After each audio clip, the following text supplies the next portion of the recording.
สบายดีพี่น้องสบายดีพี่น้องเบิร์ดสุขุสุขคนที่เข้ามาเบิ่งส่องของบนชาแนลเนาะมื้อนี้อยู่หน้าคือเก่าพี่น้องมาเกี่ยวเข่าเนาะ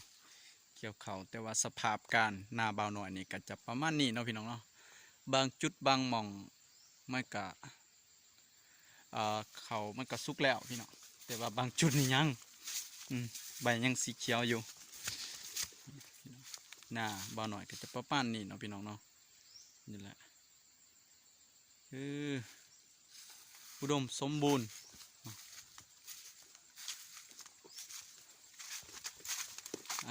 เสด็จกลับเที่ยงหน้าก่อนพี่น้องกินข้าวเที่ยงเนาะเนื่องจากว่ามันหอดเวลาแหละเนาะนี่โมเมนต์มิตรหน้าเบาหน่อยเด้อพี่น้องเด้อมีทั้งหน้าเบาสาวอยู่ในน้ำเนาะโมเมนต์มัดทงนี่มันของพ่อแม่เบาหน่อยผู้เดียวโมเมนต์นี่พี่น้องโอ้สอนหยาเขานี่จนนี่แหละปนเปกันไปเลย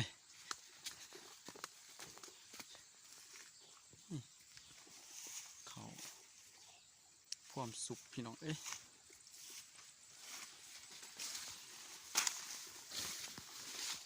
มีแต่บางอย่างเลยพี่น้องเส้นทางอัปเดตพื้นไห่ปลายหน้าพี่น้องยามฤดูกาลต้นเดือน11เนาะจะประมาณนี้น้องเอ้ยมีแต่ความสวยงาม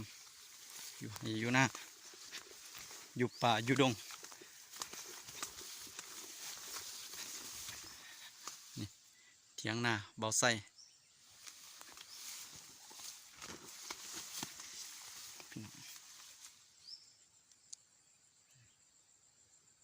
หญ้าหางหนู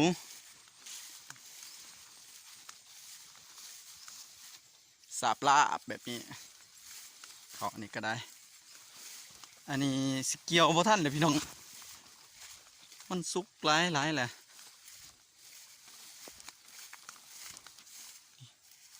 สารพัดสารเพลมพัดลมเพคือเพียงว่าแหละนี่โอ้ปีนี้ก็ถือว่าสภาพอากาศ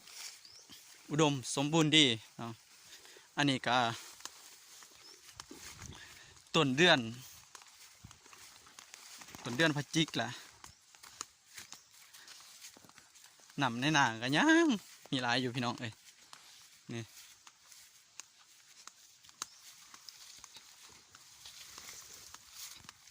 ขนาดเลยสนัดเลยนี่นาเบาวัด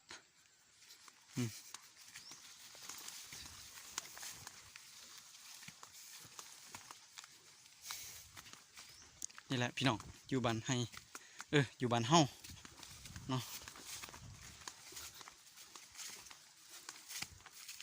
คือว่าแหละนี่อุดมสมบูรณ์เป็นด้วยกบด้วยเขียดเห็นบ่ยามนี้แห้ง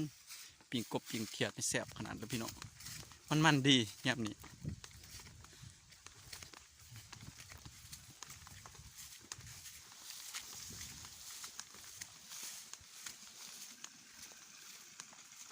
เที่ยงหน้าบ่หน่อย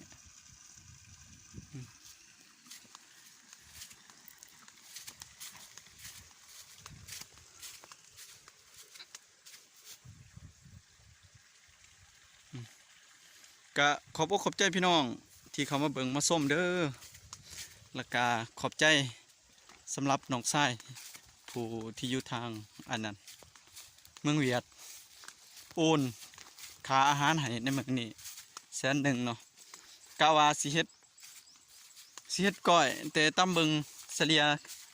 น้ำเวลาก่อนพี่น้องถ้าว่ามันจ่อหลายก็สิให้คุณแม่ปิ้งซะสิบริเฮ็ดคันว่ายังพอมีเวลานี่ก็สิเฮ็ดเนาะเพราะว่าสิได้เกี่ยว เขาให้ต่อไปเนาะเพิ่นว่าอาหารมีอยู่ปลาซิวอุปลาซิวยังหลายสิกินอุปลาซิวเลยซะคันสิเฮ็ดก็ได้อยู่หรือว่าสิเฮ็ดกระทันอยู่พี่น้องบ่สะดอกข้าวเดียว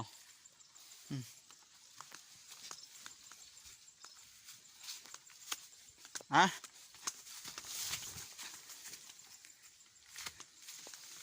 สิมีแต่สำนีพี่น้องขอบอกขอบใจ